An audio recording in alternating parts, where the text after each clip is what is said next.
सभी को सादर जय जिनेंद्र। जय जिनेंद्र। आज पंडित जी तो आज से क्लास नहीं करवाएंगे, उनकी आंखों का चेकिंग और ऑपरेशन वगैरह चल रहा है। तो अभी अपना नियम सार आज से स्टार्ट करते हैं। अपन नियम सार 89 नंबर और 90 ये दोनों पढ़ लिए थे और इसका एक्सप्लेनेशन चल रहा था हम लोगों का। तो विजया आंटी से मैं रिक्वेस्ट करूंगी कि 89 और 90 का संस्कृत में एक एक श्लोक दोनों का पढ़ दें, और उसके बाद गंगवाल अंकल से रिक्वेस्ट करूंगी कि 89 और 90 का हिंदी में जो 2 लाइन भी रहती है वो पढ़ दे, क्योंकि इसका जो अन्वयार्थ और गाथार्थ और टीकार्थ तो हो गया था। जी जी सोनू दीदी जी पढ़ रही हूँ, जी पढ़ रही हूँ।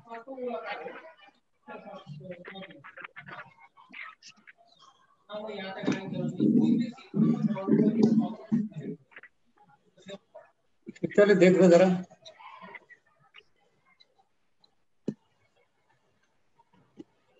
पढ़ रही हूँ। हाँ, एक मिनट,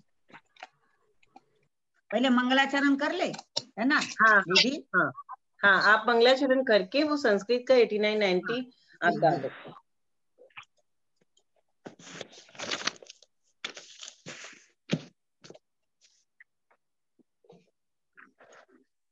नम्यूनजिनं वीरम् अनन्तवर्णानदं सनसहावम् ओच्छामि नियमसारं केवली सुध केवली भणिदम्। अभी अपने को 89 और 90 पढ़ना है क्या दीदी? हाँ आंटी, हाँ 89 मुझे लगता है 89 हो गया था। हो गया था, 89 90 दोनों ही हो गया था। दोनों का संस्कृत का 2 लाइन बस पढ़ने के लिए हो गई। अच्छा अच्छा जी, ये 89 पढ़ रही हूँ मैं, ना। हाँ। मोत्तून अट्ठरुद्धम झानम जो झादि धम्म सुक्कम वा सोपडिकमनम उच्चई जिनवर निदिट्ठ सुत्तेषु। इसका अर्थ भी पढ़े? नहीं, अर्थ वगैरह सब हो गया था अपना। अच्छा, सिर्फ मैं गाथा पढ़ लूं, है ना? गाथा और उसकी संस्कृत। अच्छा जी जी जी।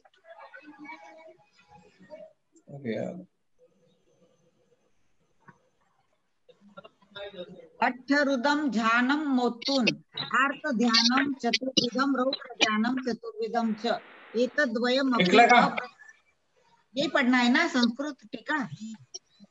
नहीं, क्या टीका पढ़े? हो गया था, टीका और सब चीज हो गया था। तो गाथा पढ़ने बोल रही थी मैं। हाँ तो पढ़ लिए 89, अभी 90 पढ़ लेते है ना दीदी? हाँ हाँ। तत्तपहुदि भावा पुव्वम जीवेन भाविया सुईरम सम्मत्तपहुदि भावा अभाविया होन्ति जीवेन। हाँ दीदी हो गई दोनों पढ़ना। मुझे लगता है कि 90 का अर्थ नहीं पढ़ा था अपन ने, 90 का नहीं पढ़ा था। 90 का अर्थ पढ़ लीजिए। हाँ 90 का पढ़िए।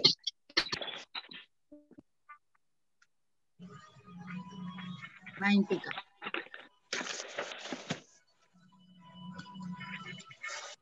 आप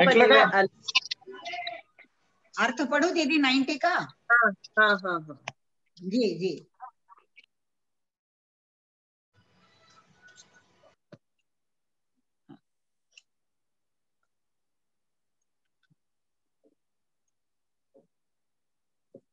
इस तरह एरिस भेद भाष्य इत्यादि एक सूत्र के द्वारा प्रतिक्रमण के हेतु को दिखलाकर मोत्तून वयन रयनम इत्यादि एक सूत्र से शब्द के उच्चारण रूप प्रतिक्रमण का त्याग कराकर आराहनाई वट्टई इत्यादि रूप 6 सूत्रों द्वारा निश्चय प्रतिक्रमण के विविध लक्षण कहे गए हैं। अभी अपन जो वर्णन कर रहे थे ना, ये सब निश्चय प्रतिक्रमण का चल रहा है दीदी।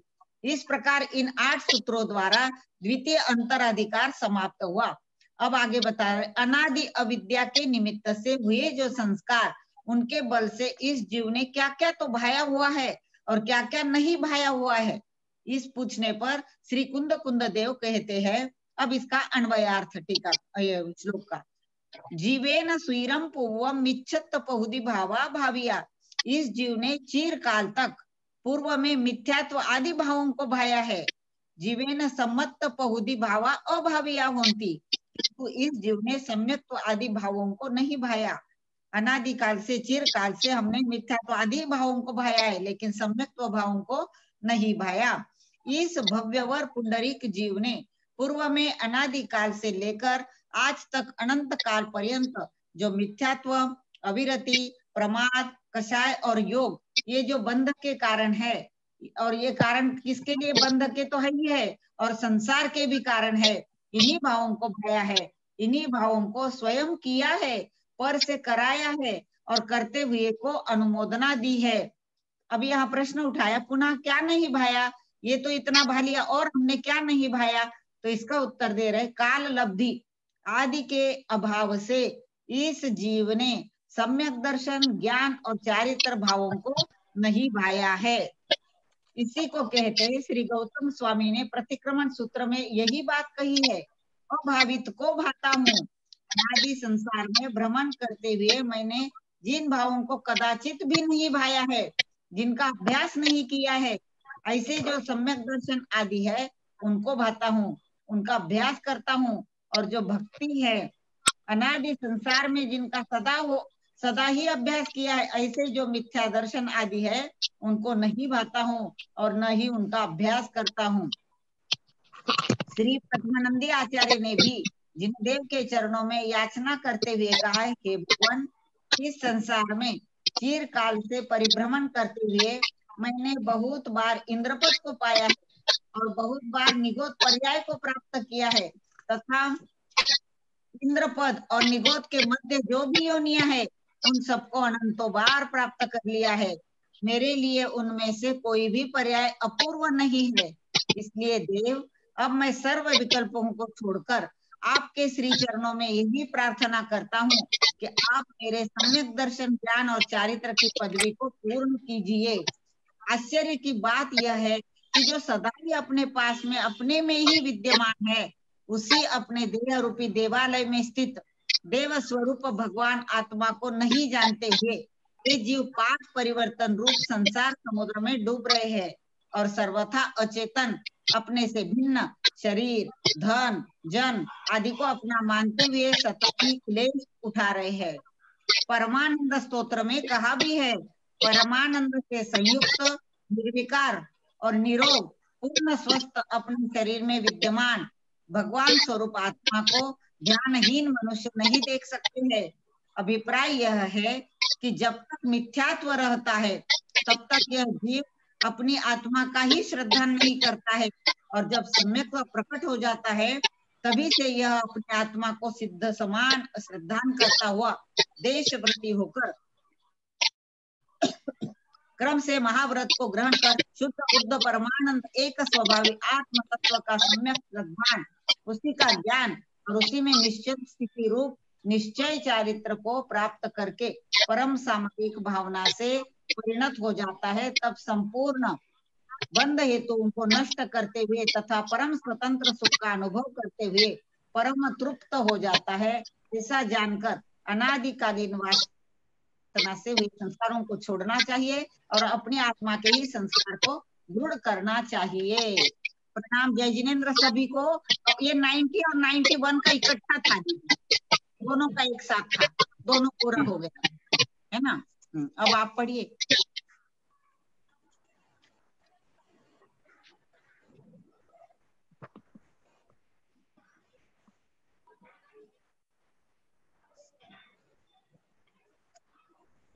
हाँ गंगवाल अंकल। हाँ जी, नियम देशना से गाथा नंबर 89 और 90 का विश्लेषण पढ़ रहा हूँ। आचार्य भगवान कुंद स्वामी ये तो ध्यान के विषय में नियम देशना से जो मैं पढ़ती हूँ वो वाला आप पढ़ रहे हैं? वही पढ़ना है ना फिर? नहीं, ये वाला 4 पेज हो गया था उस दिन। तो फिर अभी कौन सा पढ़ना है? आपको तो हिंदी में आगे का आप पढ़िए, फिर आगे का आप ही पढ़िए। यहाँ तक हो गया था कि ऐसे ही आत्म तत्व में ध्यान क्यों नहीं लगाते हो। जो मूढ़ जीव है के लिए कोई शरणभूत है तो गुरु गुरुवो भवन्ति शरण। जो नए चक्र के संसार को जानने वाले हैं। पर ध्यान रखो, कौन से गुरु सर्वज्ञ होते हैं? जो भगवान जिनेंद्र के नए चक्र के संचार के प्रबुद्ध ज्ञाता है। पेज यहाँ नंबर कौन सा है? हैं पेज नंबर 50। 50।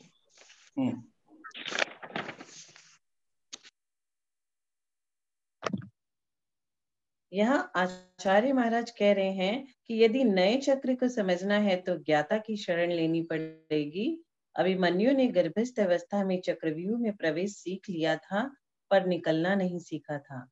तो क्या प्रवेश करने से रक्षा हो गई? ऐसे ही जिनवानी का पढ़ना तो सीख लिया, पर जिनवानी के नए की व्यवस्था को लगाना नहीं सीखा। तो तू संसार के चक्र से नहीं निकल सकता। नयों का चक्र कितना बड़ा है। जावदिया, वैणवहा, तावदिया, चीव होंती, नयवाया। जितने वचनवाद है उतने नयवाद है। इतने नयवादों के चक्रों को जो समझ लेगा वो इस गहन अचवी से पार हो जाएगा। इसलिए नए का ज्ञान अध्यात्म शास्त्र को समझने के लिए आवश्यक है। जो वैशेषिक मान्यता है कि भगवान परमात्मा सदा कर्ममलों से अस्पृष्ट है, क्योंकि अनुपाय सिद्ध है, अर्थात उपाय पूर्वक तपस्या आदि करते और करके मुक्त नहीं हुए हैं। इस मान्यता पर आचार्य श्री विद्यानंद जी भी कह रहे हैं कि कोई भी सर्वज्ञ हमेशा से कर्मों से अस्पृष्ट नहीं है, क्योंकि वह प्रमाण से अनुपाय सिद्ध प्रतिपन्न नहीं होता।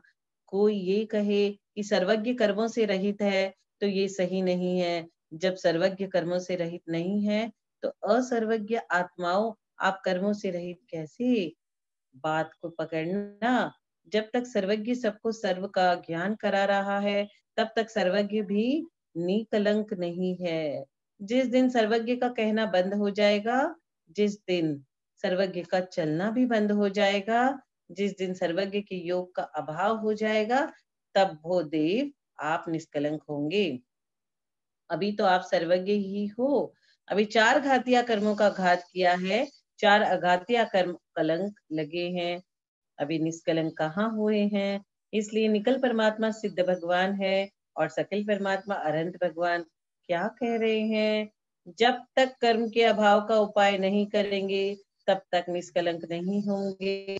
आपके कर्म के अभाव का उपाय किया है कि नहीं और अपने आप को निष्कलंक घोषित कर भी दिया तो आप निष्कलंक संज्ञा को तो प्राप्त हो जाओगे, पर निष्कलंक स्वभाव को प्राप्त नहीं होंगे। निष्कलंक तो किसी बेटे का नाम भी रखा जा सकता है। लोग अपने घर का नाम सर्वज्ञ भवन रख देते हैं, तीर्थंकर भवन भी रखे हैं। तो उस भवन में रहने वाले सर्वज्ञ क्या तीर्थंकर है? नाम निक्षेप का कोई काम नहीं है। जहाँ तो चर्चा चल रही है वो नाम निक्षेप की नहीं है, वो भाव निक्षेप की है। ये चर्चा द्रव्य निक्षेप की भी नहीं है, स्थापना निक्षेप की भी नहीं है। ये चर्चा तो भाव निक्षेप की ही है। सूक्ष्म क्रिया प्रतिपाती शुक्ल ध्यान 13वें गुणस्थान के अंतिम समय में होता है और 14वें गुणस्थान में व्युपरत क्रिया निवर्तिनी शुक्ल ध्यान होता है। जो कर्म की अवस्था है, पुण्य प्रकृतियां हैं, उनकी छपना तो सूक्ष्म क्रिया प्रतिपाती ध्यान से कर रहा है। पुण्य का क्षय देखो, जो विशाल वस्तु होती है उसके लिए विशालता ही चाहिए। पाप का क्षय तो धर्म ध्यान से तो शुक्ल ध्यान से हो जाता है, पर अघातिया का क्षय करने के लिए उनको सूक्ष्म क्रिया प्रतिपाती और विपरत क्रिया निर्वितीनी यानी शुक्ल ध्यान के 2 अंतिम पायों की आवश्यकता पड़ती है। पद्म प्रमलधारी देव कलश के माध्यम से भी कह रहे हैं कि जो परमात्म तत्व है वह सद्बोध मंडल है, वो सम्यक ज्ञान के आभूषण से मंडित है। जिसी प्रकार के योग चारों तरफ से छूट गए हैं, विकल्पों का खजाना संपूर्ण रूप से जिनका समाप्त हो गया है, जिनके नयों का जो प्रपंच है, जाल है, भी निकल चुका है। जब कोई विकल्प नहीं था, फिर किसका ध्यान कौन ध्याता क्या फल, ध्यान ध्याता ध्येय का विकल्प नहीं है तो शुद्ध दशा। जब तक मुझे ये लग रहा है कि मुझे ध्यान करना है, तब तक तुम ध्यान में गे, क्योंकि विकल्प हो रहा है। ध्यान का विकल्प भी ध्यान से दूर किए हैं। धर्म का विकल्प धर्म ध्यान से दूर कर सकता है, तो आर्त रौद्र ध्यान का विकल्प भी तुझे शुद्धात्मा में कैसे भेजता है। 1 मिनट के लिए सोच लो कि अच्छा खाने को मिले कैसा लगता है, और पीने को मिले तो कैसा लगता है।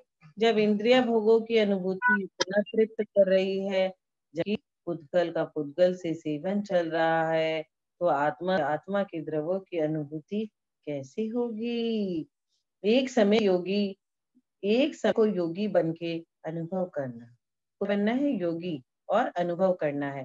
ठंड के मौसम में दूसरे की चादर को ओढ़ लिया, ठंड से तो बचा हुआ, पर ये दूसरों का है। ये जो विकल्प है ठंड से ज्यादा कष्ट दे रहा है, क्योंकि मेरा नहीं है। जैसे कि प्रथमान्यों के शास्त्रों में लिखा है, बाहुबली भगवान तपस्या के लिए खड़े तो हो गए, लेकिन उन्हें केवल ज्ञान नहीं हुआ 1 वर्ष तक। क्यों? क्योंकि उनके मन में विकल्प चल रहा था कि यह भूमि मेरी नहीं है जिस पे मैं खड़ा हूँ, यह मेरे भाई भरत की भूमि है। ऐसा ही भोग चैतन्य इंद्रिय भोग का स्वाद आनंद तो देता है, आनंद न देता तो आज तक तुम भोगते कैसे रहे। आनंद तो मिल ही रहा है, तभी हम खा रहे हैं, भोग रहे हैं। परंतु पर का स्वाद पर रूप होता है। जब निज का बोध होता है, तब लगता है कि स्वाद मेरा नहीं है। जहाँ विकल्प अखिल रूप से नष्ट हो चुके हैं, वहाँ ध्यान समूह का भी विकल्प नहीं है। ऐसा निर्विकल्प निर्गंथ योगी निज आत्मानुभूति का अनुभव करता है। ऐसा विकल्प तुम्हारा नष्ट हो गया तो समझ लेना कि मैं आत्मानुभूति का पात्र बन चुका हूँ। अन्यथा शब्दों का आनंद लूटो। पर ये सत्य है कि जब एक कामी अपने अनुकूल कामिनी की बात सुनता है, तो उसके रोंगटे खड़े हो जाते हैं। तब फिर जब मिलन होगा तो कितनी अनुभूति उसको होगी। अन्यथा में मत चले जाना। एक कामी कामनी की चर्चा में प्रसन्न हो रहा है, डूबा हुआ है। जब उसकी कामिनी का मिलन होगा तो उसकी अनुभूति क्या होगी। ऐसे ही योगी अपनी निज कामिनी की कामना में इतना आनंदित हो रहा है, जब निज कामिनी के साथ सम्मिलन हो जाएगा, वर्ण हो जाएगा, तो उसकी अनुभूति उससे पूछना, बेघरों से मत पूछना। इसलिए या तो कुंवारो हो या फिर विदुर हो, तो रत्नत्रय से कुंवारो या कोरे हो। और जब तक रत्नत्रय से कोरे हो, तब तक निज आनंद का अनुभव संभव नहीं दिखता है। आचार्य भगवान कुंद कुंद स्वामी ने 90वीं गाथा को बड़े गहन रूप से लिखा है। मिथ्यात, अविरति, कषाय और योग, ये बंद के हेतु है। पहला शत्रु कौन है? पहला शत्रु मिथ्यात है। पहला गुणस्थान क्या है? मिथ्यात। अपन लोगों के साथ मिथ्यात की बड़ी अनुकंपा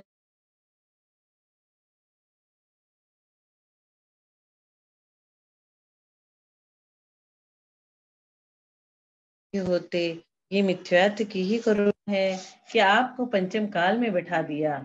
हम अभी तक मिथ्यात्व मानते आए थे, इसीलिए आज हम पंचम काल में जन्म लिए, नहीं तो हम भी चतुर्थ काल में जन्म ले सकते थे।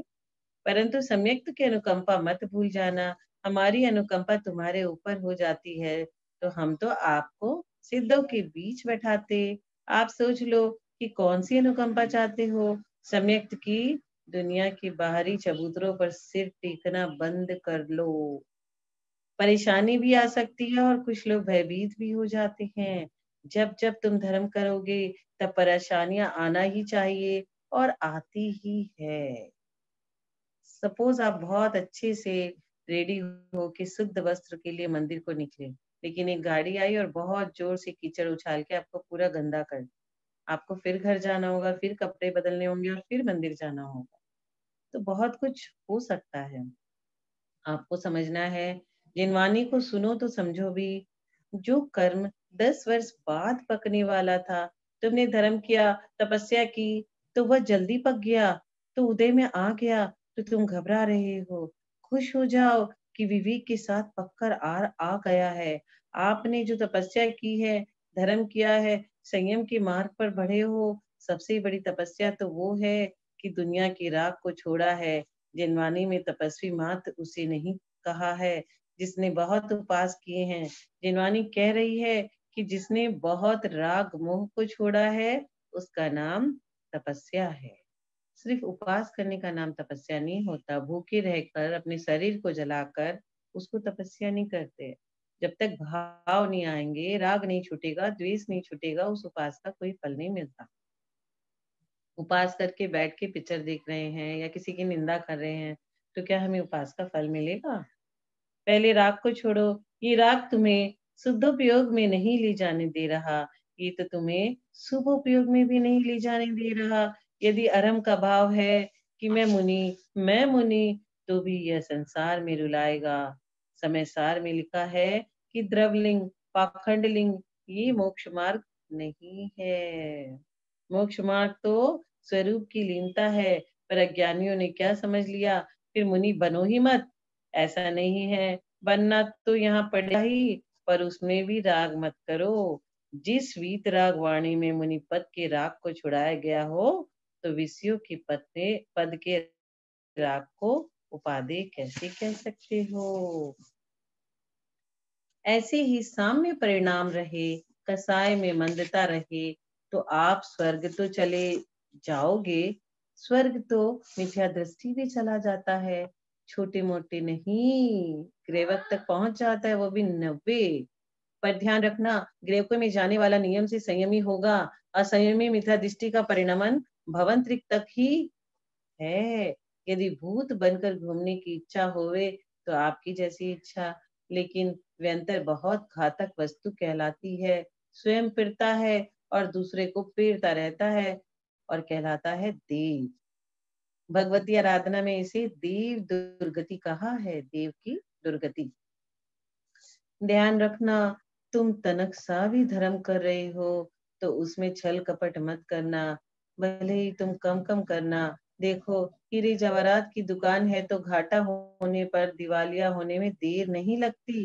अब तुम भीख मांग नहीं सकते क्योंकि तुम सराफ कहलाते हो। ठेले वाला आदि तो भीख भी मांग सकता है। गहन बात को समझना, जिन वेश को प्राप्त करके, धर्मात्मा के वेश को स्वीकार करके, साधु संत के चादर को ओढ़ करके भी शील का चादर तेरे पास नहीं है, कषायों की मंदता का चादर नहीं है, इंद्रिय संयम, प्राणी संयम, वाणी संयम नहीं है, तो ध्यान रखो, तुमने अपने सोने चांदी की दुकान में स्वयं आग लगा दी। तो आश्रय तुमको होगा, वो असंयमी को नहीं होगा। तुम्हारे आश्रय की गुणवत्ता भिन्न होगी, तुम्हारे बंध की गुणवत्ता भिन्न होगी और तुम्हारे विपाक की दशा भी भिन्न होगी। अष्टपाहुड़ में क्यों नहीं लिखा आचार्य भगवान ने कि गृहस्थ निगोद में जाएंगे? सीधे ये लिख दिया कि सुई की नोक के बराबर भी संयम के उपकरण के सिवा पर द्रव्य को स्वीकारते हो तो निगोद के पात्र हो। ये आचार्य कुंद लिख रहे हैं। इसलिए धर्मात्मा का भी मत करना, इस मद में भी तुम नीचे ही जाओगे। बहुत सारे ज्ञानियों को ज्ञान का बहुत मद हो जाता है कि मुझे जितना आता है उतना किसी को नहीं, तो मद होने से क्या होगा, हम नीचे जाएंगे। अग्नि चाहे चंदन की हो, चाहे बबूल की हो, चाहे नीम की हो, अग्नि जलाएगी।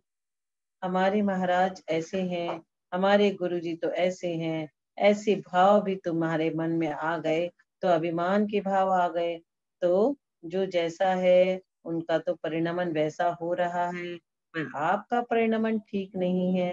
इसलिए तत्वसार में कहा है, कहीं इनके अहम को में आकर तुम निज को मत भूल जाना, क्योंकि पंच परमेष्टि भी परगत तत्व है।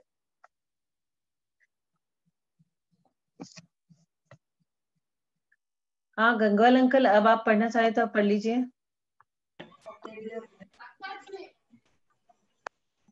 पूर्व में तुमने चिरकाल से अच्छी तरह किसको भाया? काम भोगादि को। काम भोगादि को सुना है, अनुभव किया है, परिचित है, परंतु जो सम्यक प्रकृति के परिणाम है इनसे तू अभावित रहा। इसलिए गौतम स्वामी ने मुनियों के प्रतिक्रमण में लिखा है कि जिसे मैंने आज तक भाया है अब मैं उसे भाना नहीं चाहता हूँ। आज जिसे आज तक नहीं भाया है उसे अब मैं भाना चाहता हूँ। भूमनीषियों, आपने किसे भाया? कुंद कुंद स्वामी ने नियम सार की गाथा संख्या 90 में उपदेश देते हुए कहा है कि इस जीव ने अनादिकाल से मिथ्यात्व की भावना के वशीभूत होकर के तत्व को भी अतत्व दृष्टि से देखा है और अतत्व को तूने तत्व की दृष्टि से देखा है। सच्शास्त्र में तूने कुशास्त्र दृष्टि को रखा है और कुशास्त्र में तुमने सच्शास्त्र दृष्टि को रखा है। वह शास्त्र वही है जो शास्त्रा ने कहा है, शास्त्र वही है जो गुरुदेव ने कहा है। ग्रंथ का पारायण करने से पूर्व ग्रंथ में क्या है इस बात को जानना आवश्यक है। एक बार जब भी दृष्टि में चला गया तो उसको बदलना बड़ा कठिन हो जाता है। समीचीन ज्ञान जिनको नहीं हुआ है और विपरीत ज्ञान हो गया तो उसको बदलना अत्यंत कठिन हो जाता है। आचार्य अकलंक देव ने राजवर्तिक में लिखा है, दूसरे के अभिप्राय को बदलना बड़ा अशक्य होता है। जिनके सिद्धांत को आप स्वीकार कर रहे हो वे भी आपको समझाने आ जाए तो उनकी बात को भी स्वीकार करने को तैयार नहीं, क्योंकि हमारी दृष्टि ऐसी बन चुकी है। शास्त्र में कभी दो बातें मिल जाती है। आचार्यों ने संगठन को, समुदाय को व्यवस्थित रखने के लिए कौन से शब्द कहा, शैली का प्रयोग किया। यदि हम किसी कहते हैं कि ऐसा नहीं ऐसा ही है तो विवाद खड़ा हो जाएगा। आचार्यों ने बड़ा सहज शब्द रख दिया। उत्तरवर्ती आचार्य परंपरा, दक्षिणवर्ती आचार्य परंपरा, ऐसी दो परंपरा। जहां दो प्रमाण मिलते हो दोनों स्वीकार कर लो। जब प्रत्यक्ष ज्ञानी से मिलेंगे तो निर्णय हो जाएगा। आप इस बात को लेकर संकल्प विकल्प मत करो, क्योंकि आगम के अध्ययन का उद्देश्य कषायों की मंदता का है। आप यह मत कह देना कि कषायों की मंदता हो जाएगी तो ग्रंथ पढ़ने की क्या आवश्यकता है। जिसमें देव और गुरु का स्वरूप है उसको समझना आवश्यक है, नहीं तो अदेव को देव मान लोगे और अगुरु को गुरु मान लोगे। लोक में 163 मिथ्या मत चलते। ये किस कारण चले हैं? भक्ति के उद्वेग से प्रकट हुए हैं। जिनकी भक्ति से 363 मिथ्या मत चले वे भी समझाने आए, पर सामान्य व्यक्ति बनकर नहीं, तीर्थंकर बनकर आए। फिर भी लोगों को संभाल नहीं पाए, समझा नहीं पाए, क्योंकि होनार थी। इस होनार का कर्ता होनार नहीं है, होनार का कर्ता तेरे भाव है, तेरी विपरीत बुद्धि, अविद्या परिणाम, निस्तत्व में मिथ्यात्व प्रकृति परिणाम, मिथ्यात्व रूप परिणाम। जीव ने पूर्व में अच्छी तरह से चिरकाल से लंबे समय से इसी को भाया है। एक प्रकार का मिथ्यात्व नहीं है, ये 5 प्रकार का होता है। 363 भी मिथ्यात्व के भेद है। हे भगवान महावीर स्वामी, आपका महामस्तकाभिषेक करेंगे। क्यों करेंगे? हे प्रभु, मेरा शरीर बिल्कुल सुरक्षित रहे, मेरे जन परिजन स्वस्थ रहे। बहुत ज्ञानी, तू 3 लोक के नाथ के चरणों में कर्म को स्वस्थ रहने की बात कर रहा है। अध्यात्म की भाषा, भक्ति की भाषा में भी कुंद कुंद स्वामी ने कहा है, मेरे दुखों का क्षय हो, कर्मों का क्षय हो, मुझे आरोग्य की प्राप्ति हो। क्यों? बोधि की प्राप्ति तभी होगी जब शरीर का आरोग्य होगा। दृष्टि में अंतर देखना। एक जीव कह रहा है कि मेरा शरीर स्वस्थ रहे जिससे मैं कर्म रिजरा कर सकूं, और दूसरा जीव कह रहा है कि मेरा शरीर स्वस्थ रहे पर वह कर्म बंद कर रहा है। कुंद कुंद महाराज कह रहे हैं कि जिससे बोधि की प्राप्ति हो, बोधि का लाभ हो, समाधि पूर्वक मरण हो, और मिथ्या दृष्टि कह रहा है कि भगवान आपकी शांति धारा कर रहा हूं जिससे कि शरीर स्वस्थ रहे, क्योंकि इंद्रिया काम नहीं करेगी तो भोग कैसे भोगूंगा। दृष्टि देखना, दोनों शांति धारा कर रहे हैं। एक की धारा शांति रूप है और दूसरे की धारा वर्तमान में सत्ता का उदय हो तो शांति महसूस करेगा, पर है असत्ता का उदय तो कर्मबंध होगा। किसको? जो मांग रहा है कि मेरा शरीर स्वस्थ रहे, आया था अकर्म के लिए और कर्म बांध रहा है। ऐसी वस्तु की प्राप्ति हो जिससे अभिनव आश्रव हो। किसी ने मांगा कि मेरा शरीर सुंदर हो, आपने भगवान से क्या मांगा? कर्म मांगा है। कर्म 9 कर्म की प्रकृतियों में एक शुभ नाम कर्म है, वर्ण नाम कर्म है, जिससे सुंदर शरीर गोरा वर्ण मिलता है। जो कह रहा था दुख को कम को व कर्म के साथ क्षय की बात कर रहा था। आचार्य भगवान कुंद स्वामी ने भव्य के दो भेद कहे हैं, आसन्न भव्य और दूरांदूर भव्य। जिनकी भलावली अत्यंत नजदीक है वे आसन्न भव्य या निकट भव्य, और जिनकी भवावली अत्यंत दूर है वे दूरांदूर भव्य। जिनवानी में स्पष्ट लिखा है कि जो अरिहंत के प्रवचन सुन रहा है, जिसके तीव्र में प्रीति है, जिसके तत्व में प्रीति है, निर्ग्रंथ गुरुओं के प्रति आस्था है, और उसे अभव्य क्यों कहे, वो तो भव्य है, ऐसा श्रावकाचार्य में कथन है। परंतु देव शास्त्र गुरु के प्रति मायाचारी से रहित वास्तविक श्रद्धान होना चाहिए। हे प्रभु, हे वितरागी, मेरे पूजा करने से आप प्रसन्न नहीं होते हो और निंदा करने से आप वैर धारण नहीं करते हो, आप वितरागी हो। जिन देव न किसी का कष्ट इष्ट करते हैं न किसी का अनिष्ट करते हैं। जीव की निज की परिणति ही इष्ट और अनिष्ट होती है। दुनिया के गुरु आप और वरदान दे, दुनिया के गुरु श्राप और वरदान दे सकते हैं, परंतु दिगंबर वितरागी गुरु होंगे, सच्चे गुरु होंगे तो वे किसी को श्राप भी नहीं देते, वरदान भी नहीं देते, मात्र आशीर्वाद देते हैं। हे ज्ञानी, यदि आप अत्यंत आसन्न भव्य हो तो निश्चल भाव से श्रद्धा करो, यही मापदंड है। कर्म प्रकृति को देख नहीं सकती क्योंकि ये आपके ज्ञान का विषय नहीं है, पर अंदर का आह्लादपना तो आप माप सकते हो स्वयं का कि हमारा अंतरंग श्रद्धान कैसा है। अंतरंग श्रद्धान में गड़बड़ी आ रही है तो समझ लो कि हमारा पुण्य क्षीण हो रहा है। जिनवानी में स्पष्ट लिखा है कि ऐसे ऐसे परिणाम होंगे तो ऐसे ऐसी दुर्दशा होंगी। स्वप्नासार लब्धिसार ग्रंथ में परिणामों की व्याख्या है। आचार्य कुंद स्वामी ने 4 सामान्य प्रत्यय गिनाए, मिथ्यात्व, अविरति, कषाय और योग, क्योंकि प्रमाद को कषाय में ग्रहण कर लिया है। उमा स्वामी महाराज ने 5 प्रत्यय गिनाए हैं। समय सार में 13 प्रत्यय गिनाए हैं। 13 कारण दिए हैं क्योंकि 13वें गुणस्थान तक प्रत्यय होते हैं। 13वें गुणस्थान में योग खड़ा हुआ है, 14वें गुणस्थान में योग का भी अभाव हो जाता है।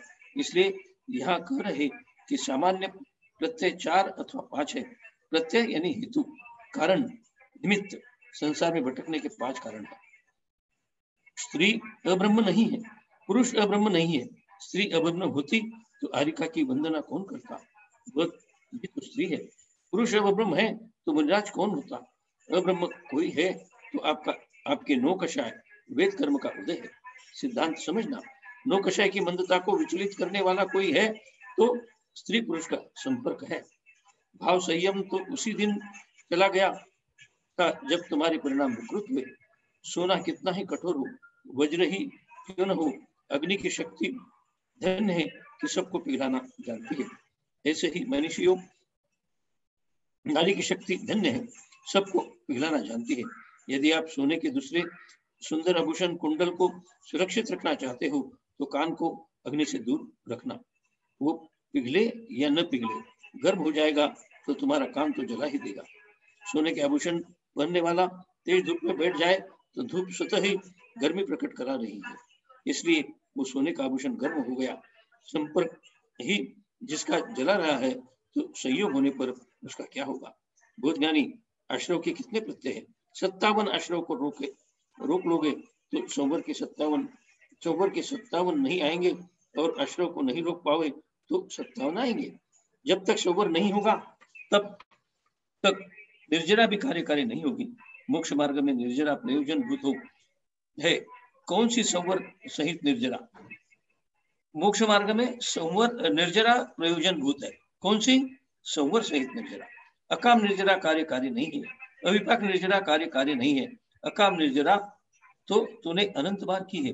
सकाम निर्जरा को वृत्ति भाव से युक्त जीव की होती है। भाव वृत्ति कौन? जो द्रव्य व्रत सहित होगा। महाराज जी, आप द्रव्यवती हो और हम भाव करने के कारण भाववृत्ति है। बहुत ज्ञानी, ऐसे भाववृत्ति नहीं होता। जो द्रव्यवृत्ति है वो भाववृत्ति हो, यह आवश्यक नहीं है, पर जो भाववृत्ति है वह द्रव्यवृत्ति होगा ही। नियम सार सुनना सरल है, पर समझना अत्यंत इतना सरल नहीं है, तथा पालना भी कठिन है। संसार का जो दुख है उसे लाना पड़ता है, संसार का जो सुख है उसे लाना पड़ता है, जुटाना पड़ता है, कमाना पड़ता है। और आत्मा का जो सुख है कहीं से लाना नहीं पड़ता है, स्वाधीन है। इस प्रकार ये 89 और 90 के विवेचन संपूर्ण हुआ। भगवान महावीर स्वामी की जय।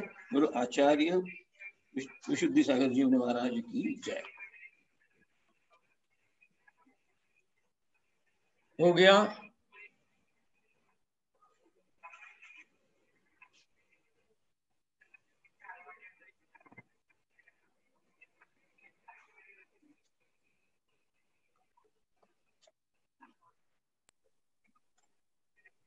जिनवानी स्तुति कर लेते हैं। हाँ बोलिए। जी बोलो। हाँ बोलिए, आप बोलिए। म्यूट करो।